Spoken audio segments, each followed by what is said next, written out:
Hi, this is Brass Check, special commentary, and the topic is Haiti. We haven't heard much about Haiti in the news. There was a huge hurricane there just a few months ago, absolutely devastating, far worse than anything that hit New Orleans.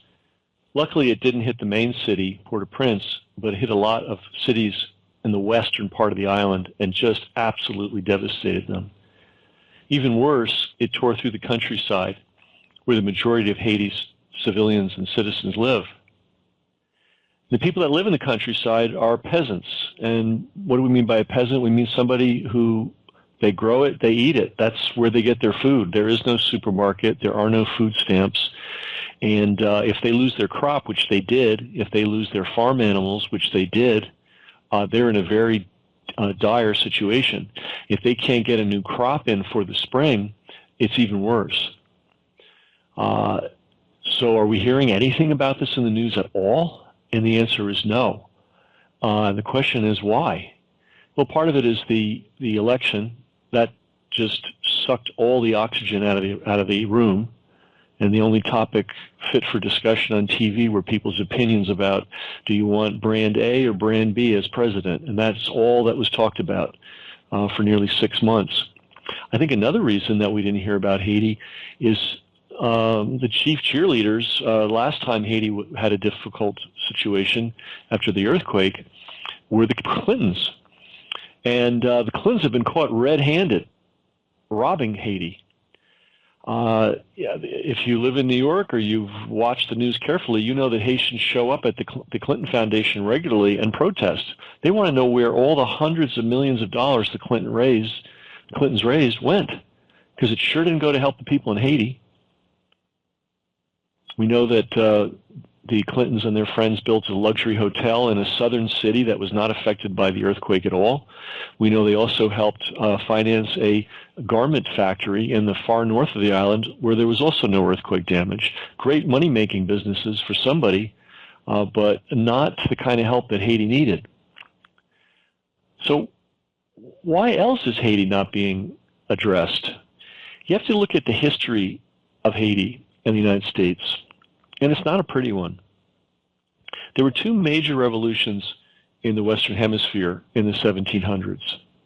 One in North America, the other on the island of Haiti. North America was basically British subjects, well-to-do British subjects, by the way. George Washington was not on welfare, and he was not punching the clock anywhere. He was a very wealthy man. Thomas Jefferson, John Adams, people like that, they were unhappy with the deal that they were getting as colonial subject of the British Empire. They wanted a better deal. Great, and that's a great thing. And they weren't going to get it, and the British Army military was highly abusive, and they decided pretty much not what they wanted to do. They started an armed revolution to assert their rights. And when they won, and you have to really look at the history, read Howard Zinn, there's all other people you could read. As soon as that war was over, the people that led the revolution turned their backs on the people that actually fought the revolution. One of the most notable cases of that were all the farmers who had been basically growing moonshine because that's what they needed to do to pay their bills. They were out in the frontier. There wasn't refrigeration. There wasn't, a semi-truck pulling up to take their crop. So they would convert a lot of their corn crop to whiskey, and that whiskey was a commodity that could be traded very easily. It was like a currency. And the federal government decided, no, we want in on that business. And when the farmers said, no, we don't want you in on it because we need this to feed ourselves, the brand new federal government sent an army into the countryside and suppressed the rebellion. There were a lot of guys that were supposed to get pensions. They never got them, and on it goes. All in all, it's okay. We've got a great country, supposedly, and it was, in the balance, a good thing. But it wasn't a very democratic thing. The revolution in Haiti was different. It was the majority. Haiti was 95% black. And many of the people, there were some free blacks in Haiti and some free black slave owners in Haiti, which is really interesting.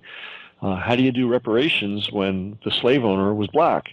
You better know your genealogy really carefully before you embark on that project, but that's another story. But in any event, the revolution was by the people of Haiti, and they defeated Napoleon's armies. Napoleon sent 60,000 troops to try to suppress the Haitian rebellion. The reason he wanted to hold on to Haiti was a cash cow. Haiti produced more money. Haiti, half of an island, produced more money than all 13 British colonies combined. They were growing sugar, and the markup on sugar in those days was as high as the markup on cocaine. It was an incredible oil well of money for France. But the local people, the people of Haiti, beat the French Empire. Pretty amazing. We don't give them credit for that, but they did it. They also did something else. They abolished slavery. The first place in the Western Hemisphere, and possibly the first place in the world, where slavery was flat out abolished. England still had slavery when Haiti didn't. In fact, the Haitian Revolution made the British Empire rethink the whole slavery idea. And not very long after the Haitian Revolution, they started dismantling the slavery trade because they realized this isn't going to work. And it was the Haitian people on their own, they didn't get help, who did that. Now, you would think that the higher-ups in America, the Thomas Jeffersons of the world, would have been thrilled to see this democratic revolution in Haiti. They were not. And the reason they were not is they were slave owners. So this was a kind of a class war, and their friends who were slave holders in Haiti got massacred. They did. It wasn't pretty. Over 1,000 plantations and fields were burned to the ground. Many plantation owners and their families were murdered. Brutal. Brutal. But if you knew the history of what the plantation owners, the French plantation owners, were doing to the people they enslaved, you might look at it a little bit differently. It was one of the most brutal regimes ever known to mankind. They made a sport. The French plantation owners made a sport of torturing their slaves, the people that they had enslaved. You have to look it up. Don't take my word for it, but the things that you will read when you actually look into what went on in Haiti before the revolution will curl your hair. So anyway, Jefferson, etc., weren't happy, didn't support Haiti, wouldn't recognize Haiti, and basically shunned Haiti.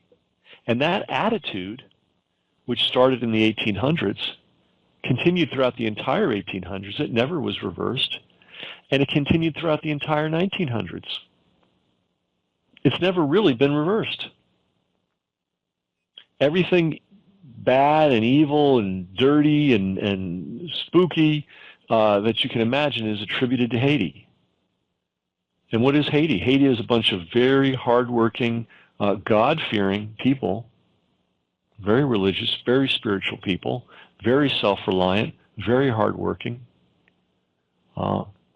And they have been made to pay the price for 2 centuries plus for daring to throw over their slave masters.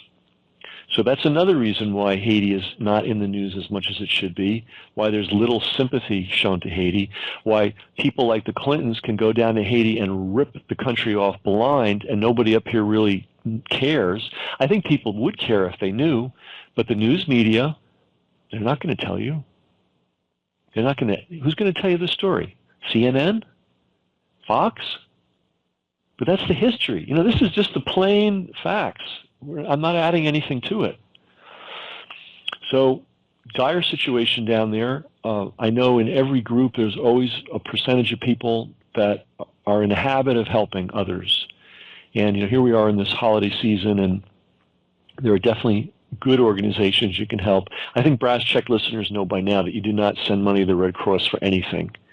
They've proven themselves after 9/11, after Katrina, after Hurricane Sandy, they just take the money, show up for the photo ops, run, and then pay $700,000 a year with equivalent benefits to their CEO, and spread that kind of money all the way down the chain, and nothing gets to anybody.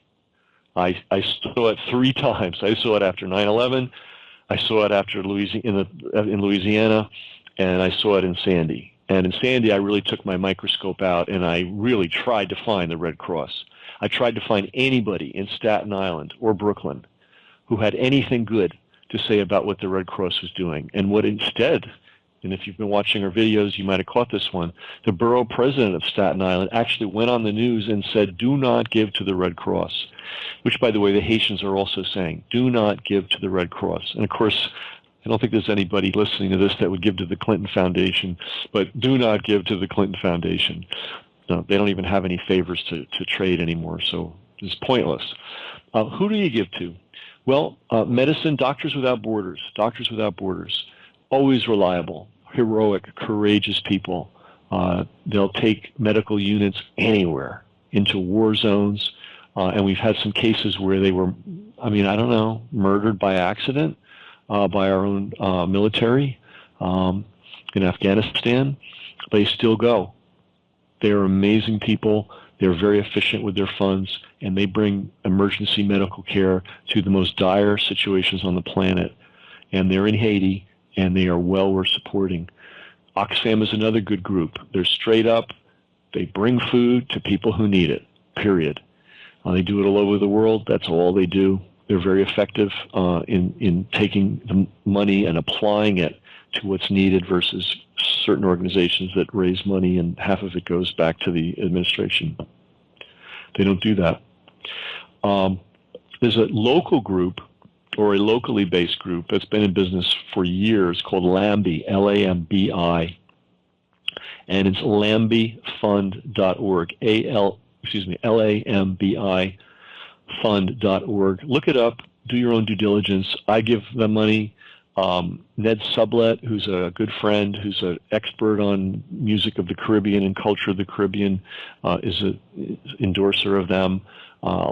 People in the know this is a good group. But again, check it out for yourself. They don't have a big name, but they're based right in Haiti. They're there all the time. They don't just go when there's a disaster. And they focus on the rural communities, and they focus on helping the rural communities build infrastructure. They bring livestock so that people can have a goat or two and then breed goats. That's, for us, we're like a goat. A goat could be life or death to a family living out in the boonies of Haiti. And if they can be in a position to be able to breed their own animals and take care of their own animals, it can mean a huge boost in their life's experience. One other project that I really admire, they do a lot of reforestation, so they employ the local people to fix the mountainsides that have been deforested. By the way, those mountains that were deforested in Haiti were deforested to pay back bank loans that were made by our good friends on Wall Street at exorbitant rates. And when the loans could not be paid back, they went in and chopped the mountains down. And if you've ever seen a mountain that's been denuded of trees after a bad rainstorm, you know how bad it is to do that to mountainsides. But so reforestation projects. They also help build mills. When you're out in the countryside and you're growing stuff and you can't do your own processing, you're at the mercy of whoever has a truck and is driving around and has cash. If you can mill your own grain, and they grow rice in Haiti, even though Bill Clinton, you have to look this up too, you're not going to believe this. On behalf of the Arkansas rice growers, Bill Clinton did a trade deal that completely destroyed, well, not completely, but largely destroyed the Haitian rice industry. They were self-sufficient in rice for centuries. Little known fact that West Africans, are phenomenal rice growers. Better rice growers even than the Chinese. And we know that because they figured out more different climatic adaptations for rice growing than even the Chinese figured out. And there's actually an African kind of rice. It may have come from China. Plant scientists aren't sure, but it's its own strain. And that is the rice that was grown in South Carolina at the early part of our country's history. It wasn't Chinese rice. And it was the Africans who engineered all the rice growing in South Carolina during the 1700s when South Carolina lived off its rice crop. So the Haitians are very good rice growers. So there is still rice growing going on in the distant countryside. So having their own mill where they could take the rice and mill it themselves and not have to pay somebody to take it and then sell them the finished product, huge income boost for them, huge lifestyle improvement. So that's the kind of thing that Lambie does, lambiefund.org. So if you want to help, lambiefund.org, Oxfam, Doctors Without Borders, all these different groups. So I did a show on a commercial radio station, a really lovely station called KZE, and they didn't have to have me on, and but they're very receptive to me for some reason. And for instance, after New Orleans, they gave me 2 hours to go on the air and explain what was going on in New Orleans. But of course, I have to do it in the context of doing a musical show, so I can say a few words and then play a half hour of music, say a few words, play half hour of music. So I want to talk about music now and some of the things that I would have liked to have talked about on the KZE show, but just didn't have time. I was invited to be a guest on a show called, what's it called, Saturday Gumbo, which is basically a New Orleans music show. A lot of music came out of New Orleans. Now, everybody knows rock and roll. And some people have this vague sense that rock and roll came out of the South. A lot of people don't even have that much of a sense, right? Some other people have a sense that it started with black people, but then it got picked up by white people, and somehow that's how it happened. That's accurate. That's accurate. But the real history of rock and roll is really fascinating, and it will help you understand Haiti, believe it or not, and the role that Haiti's played in American history. By the way, speaking of American history, the reason, if you're living west of the Mississippi and east of the Rocky Mountains in Louisiana, in Arkansas, in Oklahoma, in Iowa and Illinois and the Dakotas and Minnesota and any of those places, you should thank the Haitians. Because when the Haitians took Haiti back from France, Napoleon said, you know what, we just lost 60,000 troops there. To hell with it. Forget this New World deal. I'm done. And he sold the Louisiana Territory to Thomas Jefferson, to the United States. That's how we got the Louisiana Purchase. You always hear, oh, we bought it from France. Well, we bought it from France because our brothers and sisters in Haiti kicked the asses of the French and forced them economically to leave the Western Hemisphere. They didn't leave entirely. They had Martinique and Guadeloupe and French Guiana and a few other places, but they pretty much left. And we got all that land really cheap. So we should really thank the Haitians for that. But the Haitians did something else. And if you like rock and roll, you need to thank the Haitians. And here's why. Rock and roll has two roots. One is Chicago blues. And that's Mississippi Delta musicians that migrated to Chicago, got their hands on electric guitars, and let loose. And that's the Rolling Stones' influence, and Led Zeppelin and all those guys. They were listening to a lot of Chicago blues. The other stream that became rock and roll was New Orleans rhythm and blues. And Elvis, young Elvis, growing up in Mississippi, was listening to the New Orleans rhythm and blues stations. That's where he got his inspiration. The Beatles, huge New Orleans R&B fans. When they went to the United States for the first time, there were two people they wanted to see. They wanted to see Elvis, and they wanted to see Fats Domino. And if you look it up somewhere on the internet, you'll find a picture of the Beatles, those young Beatle guys standing around Fats Domino. He's sitting, and they're standing around him. It's obvious they're in awe of him, right? They may have had 20 million screaming Bobby, I don't know what you call it, crazy girls, whatever you would call them, screaming and fainting and passing out. but they knew who the real musicians were, and they knew Fats Domino was a formidable guy. Well, Fats Domino and his producer, Dave Bartholomew, who basically invented R&B, were French Creole New Orleanians. You hear that word a lot in connection with New Orleans. Creole this, Creole that. Hopefully you've been to New Orleans. If you haven't, it's like no other place in North America. The architecture is really different. The food is really different and really good. There's a lot of partying going on, and not just on Bourbon Street. The whole city is oriented towards parties and festivals and balls and parades. There's a lot of parading going on. People hear about Mardi Gras and they think there's one parade. No, there's 5 parades on Mardi Gras Day. There's 5 parades on Lundi Gras, which is the day before Mardi Gras. There's 12 parades the weekend before Mardi Gras. And then there's a whole bunch of parades the weekend before that. And then there's parades. I mean, there's over 60 major parades in New Orleans during Carnival season. And that doesn't count the little parades, which are uncountable. There's so many of them. All these things, the food, the music, the architecture, the love of a good time, let the good times roll, that all comes from the French Creole culture. Now, who are these French Creoles? Well, because the U.S. does not like to give any props to Haiti, the connection is never made. When people are talking about French Creole culture in New Orleans, they're talking about the Haitian immigrants who came to New Orleans after the Revolution. Yes, there are Cajuns in the countryside. Those are French, Canadian French people. Wonderful people. They've got their own food, which is really good. They got their own music, which is really good. They have their own bon ton roulé, which is really good. But they're not Creoles. They're Acadians. They're Cajuns. They're rural people. They're cool, but they're not Creoles.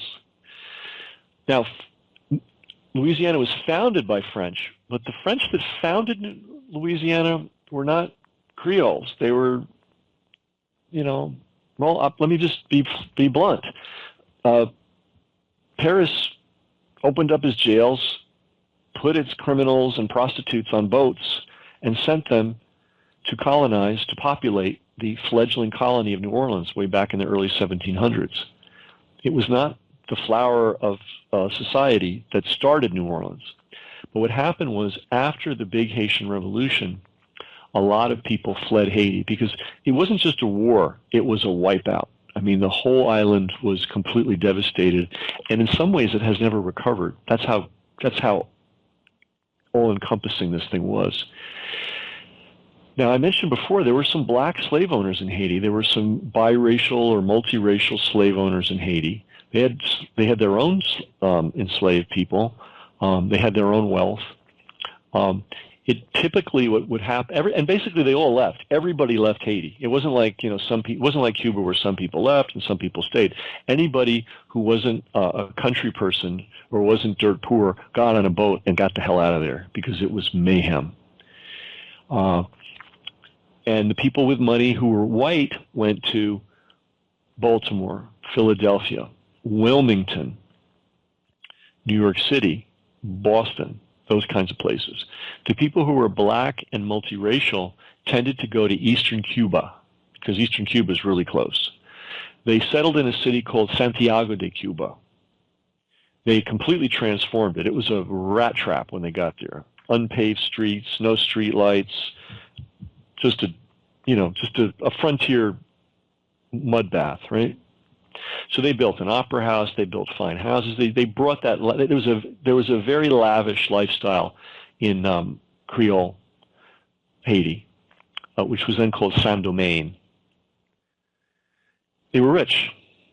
There was sugar money everywhere, and so people were able to buy fancy houses. They were able to hire and train great craftsmen. Saint-Domingue supported an entire population of plaster workers and metal workers and stone workers and Finnish carpenters and anything that you can imagine. They also, the Saint-Domingue culture also supported many, many, many, many professional musicians. This wasn't going on there were no professional musicians in Philadelphia at that time. Maybe, I don't know, maybe there was one or two, but believe me, they were scarce. But in Saint-Domingue, in French Haiti, before the revolution, that was a profession. There were music schools that were as good as the ones in Paris. In fact, the city of Cap-Haitien, Cape Haitian, which was the capital for a long time, was called Paris West. It was called the Pearl of the Antilles. There was a guy in the cultural sphere. He was a French Creole who had dealings in Saint-Domingue, but I think he was from Guadeloupe. But anyways, he was from that culture. This guy was plugged, and he was black. This guy was plugged in enough that he was the sponsor. What do you call it? The guy that pays the bills. I can't think of the word right now. But he was the guy that wrote the check so that Haydn could write symphonies. He commissioned a whole bunch of symphonies, I think 6 symphonies by Haydn. That's how much money there was in Saint-Domingue.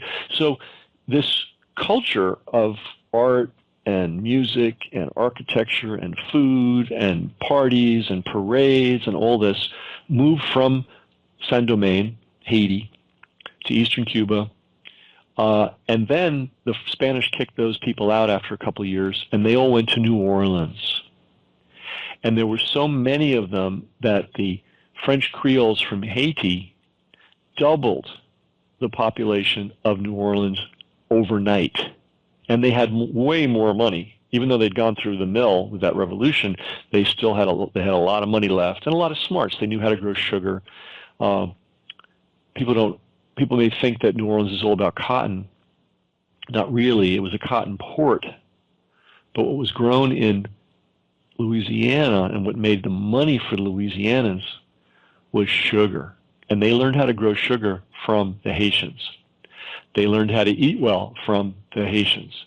They learned all that fantastic fine metalwork from the black Haitian craftsmen. They learned the plaster work. They learned the fine finish carpentry, the furniture making. They learned about how lavish a party could be. They learned to love parades. They learned to love music. They built their opera house. They made sure that all young people got a good musical education as part of their education. So when you're looking at that unique New Orleans culture, which gave rise to jazz, which gave rise to rhythm and blues, which ultimately became rock and roll, you're really looking at the culture of Saint-Domingue, which was Haiti's name previous to the Haitian Revolution. So we have a lot of reasons to feel an affinity for our Haitian brothers and sisters. And this story is not hard to tell. I told it, and I don't know, I'm not looking at the clock, but I don't think it took that long to tell it. You understand it. It's not complicated. I'm sure you could explain it to other people. But somehow this doesn't make it to the school books. Somehow our history teachers, this is just too hard for them to convey. So anyway, Haiti, it's been there was a little notice about it when the hurricane hit, and it's been a complete news blackout since, which means the help is not coming in the way that it should be coming. And again, if you're one of those people who steps up and helps out, this would be a really good situation to help out in. So that's our brass check commentary on Haiti.